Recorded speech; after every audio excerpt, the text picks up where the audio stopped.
கோவை சரவணம்பட்டி பகுதியில் உள்ள பிபிஜி தொழில்நுட்ப கல்லூரி மற்றும் வணிக மேலாண்மை கல்லூரியின் 13வது பட்டமளிப்பு விழா கல்லூரி வளாகத்தில் வெகு விமரிசையாக நடைபெற்றது.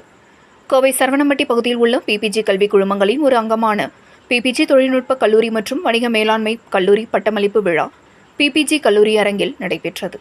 பிபிஜி கல்வி நிறுவனங்களின் தலைவர் டாக்டர் எல்பி தங்கவேலு தலைமையில் நடைபெற்ற விழாவில் தாளாளர் சாந்தி தங்கவேலு மற்றும் துணைத் தலைவர் அக்ஷய் தங்கவேல் ஆகியோர் முன்னிலை வகித்தனர். விழாவில் சிறப்பு விருந்தினராக விஐடி கல்வி நிறுவனங்களின் தலைவர் மற்றும் விஐடி பல்கலைக்கழகத்தின் வேந்தர் முனைவர் விஸ்வநாதன் மற்றும் கர்நாடக மாநில முதன்மை செயலாளர் செல்வகுமார் ஆகியோர் கலந்து கொண்டு சிறப்புரையாற்றினார்.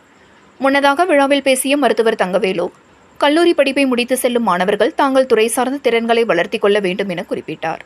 தொடர்ந்து பேசிய கர்நாடக முதன்மை செயலாளர் செல்வகுமார், கடின உழைப்பு, விடாமுயற்சி மட்டுமே ஒருவரை உயர்ந்த நிலைக்கு கொண்டு செல்ல முடியும் என தெரிவித்தார். விழாவில் பிபிஜி தொழில்நுட்ப கல்லூரி மாணவர்கள் 218 மாணவர்கள் மற்றும் வணிக மேலாண்மை கல்லூரி மாணவர்கள் 74 மாணவர்களும் பட்டம் பெற்றனர்.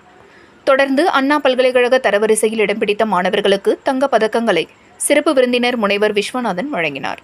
முன்னதாக விழாவில் சிறப்புரையாற்றிய அவர், ஒரு நாட்டின் முன்னேற்றத்தில் உயர்கல்வி படிப்பது முக்கிய பங்கு வகிப்பதாக குறிப்பிட்ட அவர், கல்வி பயில்வதில் அக்கறை செலுத்தினால் அங்கே முன்னேற்றம், தனிநபர் வருமானம் உயர்வது, சமுதாய மாற்றம் நிகழ்வது என நாட்டின் முன்னேற்றம் உறுதியாகும் என தெரிவித்தார். விழாவில் பிபிஜி கல்வி குழுமங்களின் செயல் இயக்குநர் கேப்டன் அமுதகுமார், பிபிஜி தொழில்நுட்ப கல்லூரி முதல்வர் முனைவர் நந்தகுமார், பிபிஜி வணிக கல்வி இயக்குநர் முனைவர் வித்யா உள்பட துறை சார்ந்த தலைவர்கள், பேராசிரியர்கள், பெற்றோர்கள், மாணவ மாணவிகள் என பலர் கலந்து கொண்டனர் என்பது குறிப்பிடத்தக்கது.